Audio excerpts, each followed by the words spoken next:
14h32 em São Luís do Maranhão. Iveson Lima. Aqui com você, com o Renato Júnior, para todo o estado do Maranhão, através de dezenas de emissoras de rádio retransmitindo o nosso programa. Estamos também ao vivo pelo YouTube. Você acessa youtube.com/TV Timbira. Estamos com a TV Timbira para todo o Brasil, pelo Facebook, facebook.com/rádio.timbira, pelo Twitter, Instagram, é isso, Javis? Estamos aí, o mundo inteiro aí conectado com a nova 1290 Timbira M, a primeira do Maranhão. Vamos agora, seu Cleuber de Costa, a entrevista da tarde. Contraponto, nova 1290. Rádio Timbira, entrevista. O nosso entrevistado de hoje é o doutor Alberto Bastos, defensor-geral do Estado do Maranhão. Ele está aqui para falar de vários assuntos. Você pode participar pelo telefone 2108-6329, o nosso WhatsApp 992326290. Dentre tantos assuntos, o assunto principal vai ser justamente transporte por aplicativo, adotado pela Defensoria Pública, gera economia para a instituição de 92% no primeiro semestre de 2019. Que maravilha! Muito boa tarde, doutor Alberto Bastos, defensor-geral do Estado do Maranhão. Boa tarde, Iveson. Boa tarde, Renato. Boa tarde a todos os ouvintes. É um prazer estar aqui novamente conversando com vocês. E como eu falei, essa economia do transporte por aplicativo adotado pela Defensoria Pública, gerando economia para a instituição de 92%. Realmente é uma maravilha, não é isso, doutor Bastos? Sim, Iveson. A gente está bem contente com os resultados. A Defensoria Pública, ela dispunha no início do ano com 9 carros locados, e as despesas com os carros locados, é importante dizer, era uma das maiores da instituição. No total geral, aí, incluindo as despesas com combustível, chega a quase R$800 mil. Então, em virtude disso, verificando a necessidade da gente reduzir, equacionar cada vez nosso orçamento, para que a gente possa compatibilizar com a prestação de serviço eficiente, eu percebi que havia uma necessidade da gente reduzir os gastos com veículos locados. Nós estudamos, vimos que o Ministério, o governo federal, ele adotou o TaxiGov, o Ministério do Planejamento, e percebemos que houve uma certa evolução. E depois fomos verificar se algum estado da federação tinha adotado, e nós vimos que o estado de Goiás tinha adotado. Então, nós pegamos esse termo de referência, tanto do governo federal como do estado de Goiás, adaptamos a nossa realidade e resolvemos implementar. Nós criamos um setor na Defensoria Pública chamado Consumo Consciente e Logística. Esse setor, ele não demandou a contratação de novos funcionários, pelo contrário, existia um setor que tinha o nome de transportes. Então, nós preferimos dar mais atribuições a esse setor e mais eficiência à própria máquina da Defensoria Pública, de forma que esse setor ele congrega toda a economicidade da Defensoria Pública, a começar aí pelo transporte por aplicativo, consumo consciente. A gente estabeleceu que os núcleos do interior que economizar mais na energia elétrica, em materiais de expediente, água, ele vai ser premiado com a condecoração de bom gestor. Então, é incentivar os núcleos do interior a promover economias. Voltando para a questão do transporte por aplicativo, é importante dizer, nós tínhamos um carro para o plantão à noite aqui em São Luís, e que ele nos consumia em torno de 15 mil mês só com a locação. Por quê? Se pagava o carro e o rodízio de motoristas, porque ele tem que ficar toda a noite, então teria que haver no mínimo 3 motoristas. Rodando ou não, ficava ele à disposição da instituição. Caso de plantão, é necessário, às vezes, uma intervenção para motorista, para, às vezes, até salvar a vida de alguém, para atuar numa questão também relacionada à defesa de pessoas que estão com algum problema de saúde. Então, era necessário. Então, para a gente compatibilizar isso, vamos estudar uma melhor maneira para a gente diminuir esse custo. Então, pensamos aí no carro por aplicativo. E não se trata de Uber. A gente fez uma licitação, a empresa que ganhou é a empresa de táxi, e é tudo muito bem monitorado, Iveson. Para se ter uma ideia, essas despesas aí, a gente conseguiu reduzir 92% no primeiro semestre. E como é que melhorou também o nosso monitoramento? Todo mundo que pega uma corrida de um lugar para o outro, a gente consegue mapear, a gente consegue acompanhar. De forma que se desviou um pouco a rota, o setor já chama, olha, o que aconteceu? Houve algum que ela vai dar a explicação. Então, há um monitoramento muito mais eficaz do que antes. Então, são medidas como essa que a gente percebeu que era necessário investir mais nessa economicidade. Então, nós retiramos um carro do plantão da noite, que era de R$15 mil, já no mês de janeiro. E tiramos mais um carro do dia, que custava em torno de R$6 mil. Isso no primeiro mês de janeiro. Percebemos que evoluiu, avançamos. Em fevereiro tiramos mais 2 carros, inclusive o do plantão de Imperatriz. Então, a gente conseguiu aí, já nos primeiros 2 meses do ano, retirar 4 veículos. E com a retirada desses 4 veículos, isso aí que é importante dizer, nós gastamos no primeiro semestre apenas 16 mil com carro para o aplicativo. E o que era previsto para gastar com esses 4 carros era R$210 mil. Então, houve uma economia aí superior a 92%. O que se gastaria 210 mil, passou a gastar 16 mil. Diante desse resultado, avançamos um pouquinho mais. Tiramos mais 2 carros esse mês. Então, agora a Defensoria Pública só tem 3 carros locados e o restante vai ser carro por aplicativo. A gente entende que dessa maneira, economizando, otimizando o recurso, eu consigo, por exemplo, priorizar na qualidade do atendimento. Eu consigo comprar um sistema de gerenciamento de atendimento que me dá quanto tempo que o assistido demora na fila da Defensoria. O que a gente quer é que ele fique o menos tempo possível, que a Defensoria seja cada vez mais resolutiva. Eu vou te dar um exemplo aqui. Nós colocamos esse sistema aqui na Defensoria, no Reviver. Passam 400 pessoas por dia aqui na Defensoria. E antes o tempo de espera era de em torno de 2 horas e 10 minutos. Já diminuímos para 1h30. Alberto, é longo? Olha, eu entendo que um atendimento jurídico ele é um pouco mais complexo. Exato. Então, às vezes demora um pouquinho, a nossa meta é chegar a 1h20. A gente está muito próximo da nossa meta e a gente tem cada vez mais investido na eficiência do atendimento. A gente quer se tornar a Defensoria Pública no atendimento individual cada vez mais resolutiva. A gente tem buscado evitar com o ingresso de ações judiciais e resolver mais por meio da conciliação, permitindo, assim, que o assistido tenha acesso aos direitos de uma forma muito mais rápida. Muito bem. Querido Alberto, a gente observa essas boas práticas, já que é uma recomendação dos dias modernos, dado todas as questões de crise financeira e tudo mais que afeta todos os setores. E eu entendo que a economia é extremamente necessária e de bom ouvido para o órgão, para o dinheiro, porque, afinal de contas, é dinheiro público. Só que me vem aqui uma questão. Quando você tira esses carros e você gera essa economia, ok, ótimo. E como é que fica aquele trabalhador que era o motorista que recebia o seu salário, ele continua no quadro, ele continua tendo seu salário, o que acontece com ele? Você, ao contratar com a empresa, com a locadora de veículos, ele disponibiliza o veículo e o motorista. E essas empresas, normalmente, eles têm contratos com vários outros órgãos públicos, de forma que, acabando determinado contrato, no caso, com a Defensoria Pública, ele pode ser realocado para outro órgão na qual aquela empresa presta o serviço.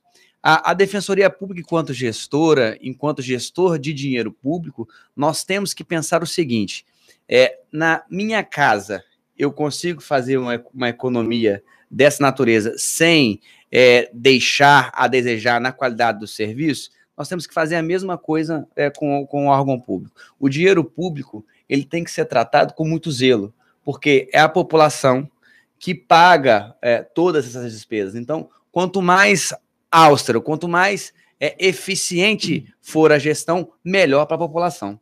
Por outro lado, tem a questão da geração de oportunidade de emprego e de geração de renda, porque a partir do momento que você tira e chama para o transporte de aplicativo, mesmo que seja através de licitação, você dá uma nova oportunidade de renda para aquele profissional que é de um setor diferente, né? Você está unificando ali uma rede de negócios e comércios. Essa também foi a visão ou foi um efeito colateral positivo? Um efeito colateral positivo, como muito bem salientado por você, Renato, porque a aquele, por exemplo, se o motorista vier a perder o emprego, ele pode ter uma opção aí de trabalhar, inclusive, com a cooperativa de táxi, ser habilitado pela cooperativa de táxi para poder prestar esse serviço. Então é mais um campo que eu acho que esse caminho, Iveson, ele vai ser irreversível. Me parece, inclusive, que o governo do estado já vem adotando esses modelos. Eu vi que a Secretaria de Comunicação e Articulação Política também adotou, e outro dia eu vi também a Secretaria de Governo na época, o doutor Nunes, ele assinou um contrato com a cooperativa de táxi também, justamente para que o governo do estado ele possa usufruir desse serviço e também buscar essa economia que a Defensoria Pública conseguiu. Olha, são 14 horas e 43 minutos em São Luís do Maranhão. O entrevistado de hoje do programa Contraponto é o doutor Alberto Bastos, defensor-geral do Estado do Maranhão. Você pode participar pelo telefone 2108-6329 ou nosso WhatsApp 992326290. Cleubert Costa, chega aqui, Cleubert, porque o Pedrinho está na ponta da linha. Rapidinho, antes de a gente colocar o Pedrinho, eu fiquei curioso acerca de um dado, né? Não sei se o senhor tem esse dado, mas um carro que por mês custava 15 mil para a secretaria. E a gente sabe que esse carro não trabalha o tempo todo, ele não está lá em uso. Vocês conseguiram fazer um levantamento de quantas vezes ao mês esse carro foi usado e se fosse pagar por diária, o que pagaria? Foi todo esse estudo, quando foi fazer o termo de referência, foi levado em consideração. Eu vou te dar um exemplo. Existem 3 carros que nós não tiramos, Iveson, que principalmente, um desses carros, ele presta serviço para o núcleo de execução penal da Defensoria Pública. Eles têm que se dirigir até a unidade prisional. Então, saindo aqui até a unidade prisional, daria em torno de 14, 15 quilômetros só para ir e mais 14, 15 quilômetros para voltar. Então, não compensaria nós adotarmos o veículo aplicativo nesse caso, porque a distância era muito longa. Então, todo esse mapeamento foi feito. Além de rotina, né? Que é meio maior do que a do plantão, por exemplo. Perfeito. E a do plantão a gente percebeu que estava sendo utilizado uma vez por cada período da noite. Isso quando era corriqueiro. Às vezes nem no período da noite estava sendo usado. Então a gente percebeu que a gente conseguiria dar uma maior utilidade retirando o carro do plantão e utilizando o veículo por aplicativo. Olha, vamos aqui pelo WhatsApp 992326290. Pedrinho do Maiobão tem uma pergunta aqui para o doutor Alberto Bastos, defensor-geral do Estado do Maranhão. Boa tarde, Pedrinho. Bom, boa tarde, meu amigo Ivo Sulima, rapaz. Meu amigo Ivo Sulima, esse rapaz que falou aí, que disse da Bahia aí, que tá esse transporte elétrico aí, isso tá há 40 anos, 45 anos, e já tinha em Fortaleza. Só que tem agora que saiu da Bahia, porra, pelos tempos que está aí, né, em Fortaleza, está rodando há muito tempo, dá 45 anos lá. Eu estava em Fortaleza, eu andei nesses ônibus aí, elétrico. Rapaz, está muito atrasado essa Bahia, tipo atrasado aqui, atrasado tipo Maranhão. Maranhão também ia se botar esse ônibus elétrico, na gestão do prefeito Castelo. Aí nego embargaram a justiça, tudo, rapaz.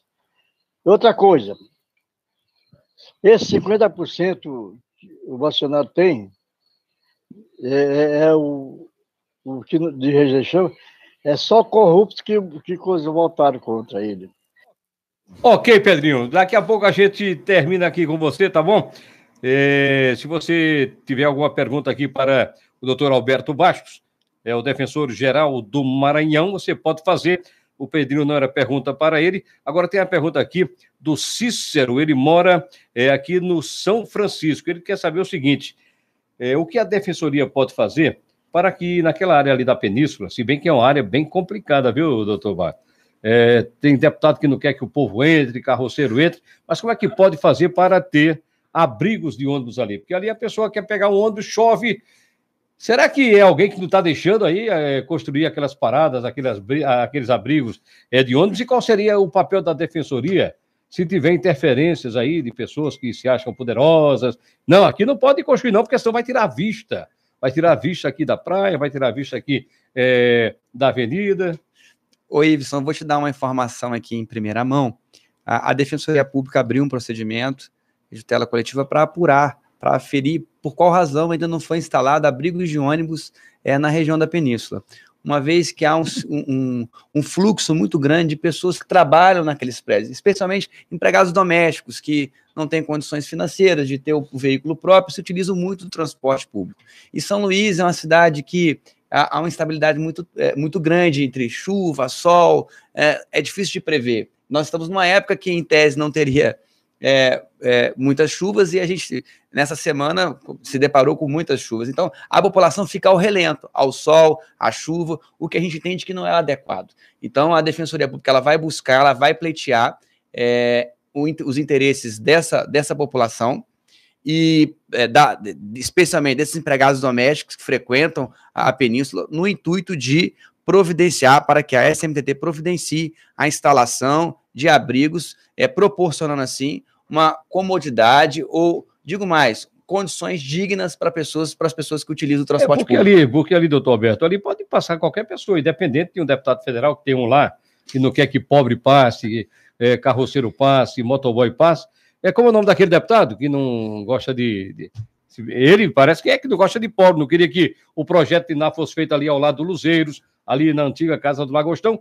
Ele disse que ali tem que morar tudo, não pode passar nada. Será que é isso aí que não estão querendo colocar essas paradas de ônibus lá? Acho que não tem nada a ver, ou pode ter? A Defensoria Pública está ali para resguardar os direitos da população, para que ela tenha acesso a um serviço de transporte público adequado, eficiente, que ofereça condições mínimas à população. Então, partindo dessa premissa, nós iremos promover uma atuação eficiente, especialmente ali naquela região, para compelir aí o município, porque a nossa ideia é sempre buscar uma conciliação, uma solução administrativa do conflito. Então, será encaminhado um ofício à Secretaria Municipal de Trânsito aqui de São Luís, para que eles possam dar a versão, às vezes, inclusive, pode ser que já tenha até uma licitação em curso, já tenha até um planejamento para instalar os abrigos, não sabemos, não temos conhecimento ainda. Então, a partir do momento em que for oficiado, obtivermos essas respostas, nós iremos direcionar qual providência ser tomada. E deixando bem claro também,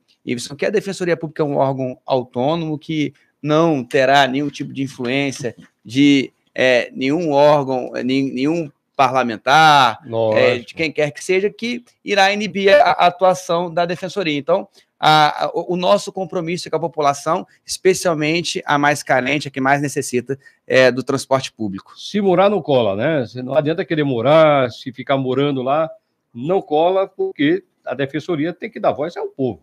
Exatamente, e a gente vai buscar cada vez mais que eles tenham acesso a um transporte público de qualidade. Defensor é legal, né? Doutor, bem interessante a gente explicar também, falar sobre a atuação, o trabalho da Defensoria. Muita gente não entende, às vezes confunde até com o trabalho do próprio Ministério Público, né? Hoje a Defensoria do Maranhão, como é que ela tem atuado, em que frente ela tem atuado mais efetivamente? A Defensoria Pública do Estado, ela tem como atribuição, princípio, a prestar assistência jurídica integral e gratuita aos necessitados. De acordo com a lei, em tese, em regra, o que seriam necessitados? Aquelas pessoas que ganham até 3 salários mínimos. Porém, independentemente do critério econômico, se elas estiverem em situação de vulnerabilidade, como caso de crianças e idosos, a Defensoria Pública também tem a atribuição de promover alguma atuação em favor dessa população. E é bom especificar aqui, a Defensoria Pública, em matéria individual, no atendimento individual, ela tem priorizado cada vez mais a solução administrativa do conflito. Eu vou te dar aqui em números. A Defensoria Pública, comparada aos anos segundo semestre de 2018 até a presente data, já fez mais de 3.500 conciliações. É um número 70% maior do que no ano de 2017. Então, a gente tem buscado cada vez mais ser resolutivo, para evitar que o assistido tenha que se dirigir até o judiciário e, às vezes, a demanda processual, às vezes o processo demora, acaba impactando no direito do assistido, que demora a ter acesso àquele, demora a fruir daqueles direitos. Então, o que a gente tem buscado cada vez mais? Na atuação individual, ser mais resolutivo. E temos obtido sucesso com relação a isso. No que tange à atuação coletiva, a Defensoria Pública também tem atuado fortemente. A gente tem buscado cada vez mais mapear as demandas e agir de uma forma mais planejada, orquestrada. Eu vou dar um exemplo aqui. a Defensoria Pública encampou agora uma batalha que é da Secretaria Estadual de Saúde, Secretaria Municipal de Saúde, para diminuir o índice de mortalidade infantil no Estado. Então, nós estamos capacitando os defensores para que eles possam diagnosticar em cada uma das comarcas que eles atuam quais são as principais deficiências e, a partir daí, dessa identificação, apresentar medidas, sugestões de melhoria para que a população tenha acesso a uma atenção básica e, especialmente, a um pré-natal adequado para que se evite a mortalidade infantil. Então, são vários projetos que são desencadeados pela Defensoria Pública, buscando cada vez mais para que a população tenha acesso às políticas públicas. Então, a Defensoria Pública se preocupa com o aspecto individual da demanda, o aspecto coletivo e mais, busca a educação em direitos. Agora, quarta-feira, todas as quartas-feiras, a Defensoria Pública tem um curso de formação de defensores populares. São 50 lideranças comunitárias da capital maranhense que vão até a Defensoria Pública serem capacitados em educação em direitos. Para você ter uma ideia agora, Iveson, o defensor agora do Núcleo da Criança e Adolescente, doutor Davi, está lá ministrando uma palestra para ensinar essas lideranças comunitárias a vistoriar unidades hospitalares. Aonde é que elas devem, quais são os itens que elas devem fiscalizar, que eles devem, ou seja, capacita para um controle social. E a partir daí, a Defensoria, a partir desse laudo, desse diagnóstico feito, ele pode encaminhar para a Defensoria Pública. Então, assim, a gente tem cada vez mais se aproximado da população, demonstrando de que forma que a Defensoria Pública pode atuar, de que forma que eles podem contribuir para uma sociedade melhor, fazendo com que a gente haja uma possibilidade de ampliar a cidadania. Bem, doutor Alberto, é muito legal a gente ver isso, e nos últimos anos a gente tem observado isso com mais firmeza, com mais rotina, né, podemos dizer assim, a atuação da Defensoria. Há um tempo, eu falo há bastante tempo, a gente tinha a ideia de que a Defensoria era um instituto estagnado que somente esperava a demanda vindo da população. Os advogados para quem não tem condição de pagar advogados. Falando bem no rústico, era bem isso que a gente pensava. Só que a gente começa a ver, tanto com esse relato que você traz para a gente, e também com outras informações que a gente tem, que a Defensoria começa, podemos dizer assim, na linguagem jurídica, a agir de ofício, dentro da sociedade. Prova disso, eu acho que tem uns 3, 4 anos que a Defensoria do Maranhão ganhou um prêmio Novare por ações em saneamento básico, né? E além dessas ações, ações como eu vi outro dia, vocês têm trabalhado também junto à administração pública para tentar solucionar conflitos, resolver questões, como da própria questões fundiárias, né? Como é que tem sido esse comportamento? Se dá por quê? É renovação no quadro da Defensoria ou é a mudança do espectro social? Eu acho que, em primeiro lugar, uma mudança constitucional em 2014, por meio da emenda 80, erigiu a Defensoria Pública como função essencial à justiça. Em virtude disso, ela assumiu vários compromissos com a sociedade e uma mudança, em virtude dessa alteração legislativa, uma mudança de mentalidade também. Eu acho que os defensores do Maranhão, eles são muito comprometidos com a busca de melhorias sociais. A gente entende que os defensores são agentes de transformação social, é um instrumento para acessar políticas públicas. Esse é o grande ponto. A Defensoria Pública é o único órgão do sistema de justiça do Estado que tem 2 prêmios do Novare. Um voltado para registro público, para fomentar o fortalecimento de vínculos de presos com seus filhos. O outro é do saneamento básico. Em 2016, inclusive, foi o Núcleo de Defesa do Consumidor, da qual eu fazia parte, venceu o prêmio para que a gente pudesse cada vez mais lutar pela política de saneamento básico, que é super importante para todo o Estado. Na última semana, nós firmamos um termo de cooperação com a Secretaria Estadual das Cidades, que visa, cada vez mais, resolver os problemas de conflitos fundiários em todo o Estado. Então, a gente, antes de ingressar com a ação, estabelecemos um fluxo com a CECID, por meio do secretário Rubens Pereira Júnior, que sempre foi muito sensível às causas da Defensoria Pública, enquanto deputado, inclusive, destinou emenda parlamentar para a instituição, para o fortalecimento da instituição. Então, Então, fica muito mais fácil de você trabalhar com pessoas que já conhecem o trabalho da instituição e têm a sensibilidade de que, quando se fortalece a Defensoria Pública, se fortalece o cidadão, se fortalece aquele que é invisível na maioria das vezes. Se dá voz àquele que não tem realmente condições, o mais necessitado. Então, a partir do momento que a gente estabelece um fluxo e pode resolver em 10 dias, por meio de um ofício com a própria Secretaria Estadual das Cidades, uma questão de moradia, a pessoa foi por alguma causa turbada da sua propriedade e fica totalmente desamparado, vamos buscar na Defensoria Pública. E quando a gente encaminha o ofício para a Secretaria e se resolve em 10 dias, esse que é o caminho. Não se precisa se buscar o judiciário de forma rotineira e prioritária. Tem que se buscar primeiro a solução, caso não se consiga e a pessoa tiver direito, e aí instiga o judiciário, busca-se o judiciário. Olha, pelo telefone 21086329, na ponta da linha, Rosimeire, boa tarde. Boa tarde. Da onde? O defensor é de São Paulo. Pois não, é o doutor Alberto Bastos. É? É o doutor Alberto Bastos.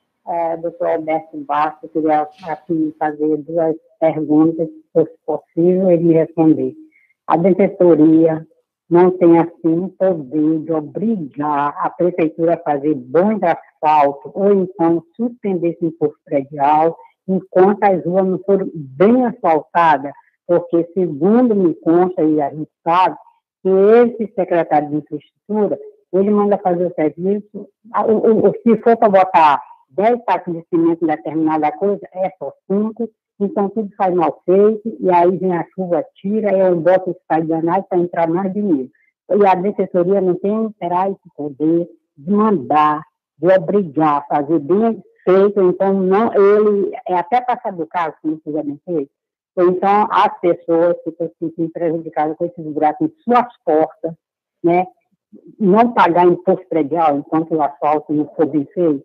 Outra pergunta, essa iluminação pública, essa taxa de iluminação pública, isso aí vem muitos anos da prefeitura, é uma dívida que a prefeitura tem com a FEMAR. E não, a gente não tinha, anos atrás, eu tenho 67 anos, quando eu tinha meus 30 e poucos anos, a gente não pagava a taxa de iluminação pública. Essa taxa de iluminação pública foi inventada por quê? Porque a prefeitura deve afirmar e afirmar, né, a luz da prefeitura. E o que aconteceu? Fizeram uma combinação de exigir aí essa tal de taxa de iluminação pública. Quer dizer que aí a prefeitura não ia pagar a FEMAR, quem ia pagar é os pobres moradores. Com essa mesa aqui perto de casa tem um poste que tem mais de 20 casas, e essas 20 casas pagam, cada pessoa, acho que 9, 5. Ok. Aí não podia existir, né? Tudo bem, dona Rosemary. A caminho, o máximo barato que fosse para quem ganhar salário mínimo. Não é esse absurdo que eles fazem. Ok. Obrigado. Muito obrigado à senhora pela participação aqui no programa Contraponto. E o defensor-geral do Estado do Maranhão, o doutor Alberto Bastos, responde a dona Rosimeire.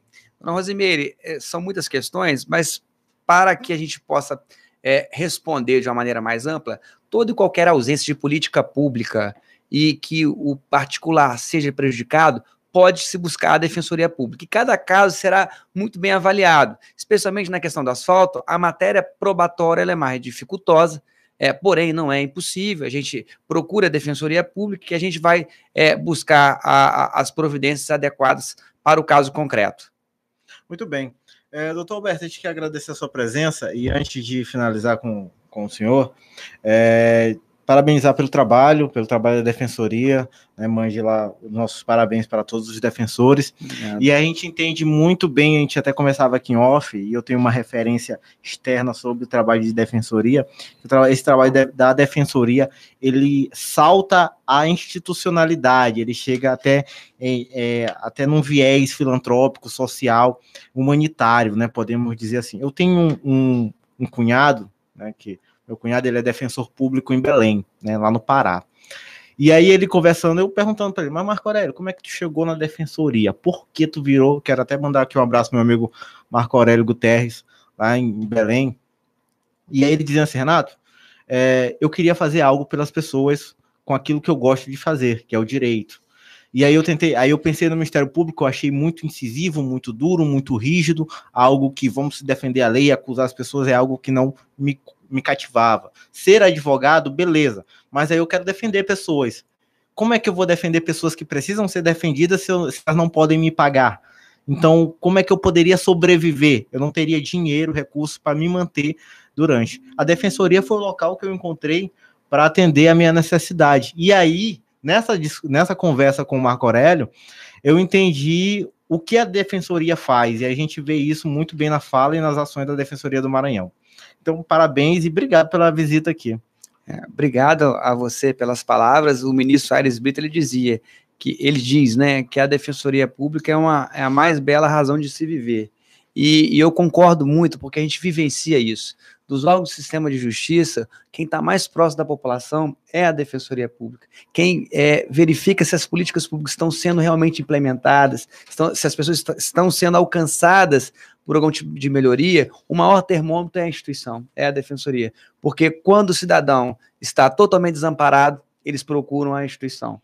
Eu acho que é a única retaguarda que eles têm. Então, a nossa responsabilidade aumenta cada vez mais, porque nós não podemos decepcioná-los. Então, ser defensor público, para mim, é a maior razão de se viver.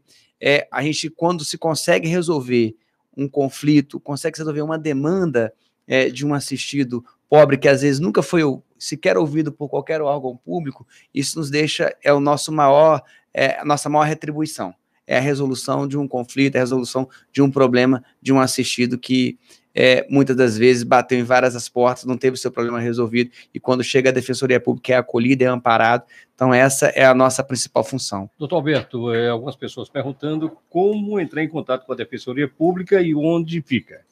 A Defensoria Pública aqui na capital, ela se encontra no Reviver, na Rua da Estrela, número 421, também na área do consumidor, ali na Marechal Castelo Branco, 720C, próximo à rotatória do São Francisco. Também temos um núcleo no fórum para aquelas demandas que já são judicializadas, e também no Renascença para o núcleo de execução penal. E aqui eu anuncio também, em primeira mão, Iveson, que em breve nós inauguraremos o núcleo do Itaquibacanga. A gente vai inaugurar o primeiro núcleo ecológico do Brasil, da Defensoria Pública. Ele é formado por containers e placas solares, e a gente já está iniciando, já finalizando a licitação da aquisição dos containers, das placas solares, e iremos iniciar em breve a execução das obras civis para que tenha mais esse posto de atendimento para a população aqui na capital. Ok, conversamos no programa Contraponto com o doutor Alberto Bastos, defensor-geral do Maranhão. Doutor Alberto, seja muito obrigado pela sua participação, e as portas sempre abertas aqui. O senhor sabe que o senhor realmente faz parte aqui já do programa Contraponto. É sempre um prazer estar aqui com vocês, eu que agradeço. Uma boa tarde a todos e a todas. Olha, 15h05 em São Luís do Maranhão, um rápido intervalo. Daqui a 2 minutos a gente volta, até já. Estamos apresentando Contraponto. Em casa, no carro, no serviço, na internet. Tá todo mundo ouvindo Nova 1290.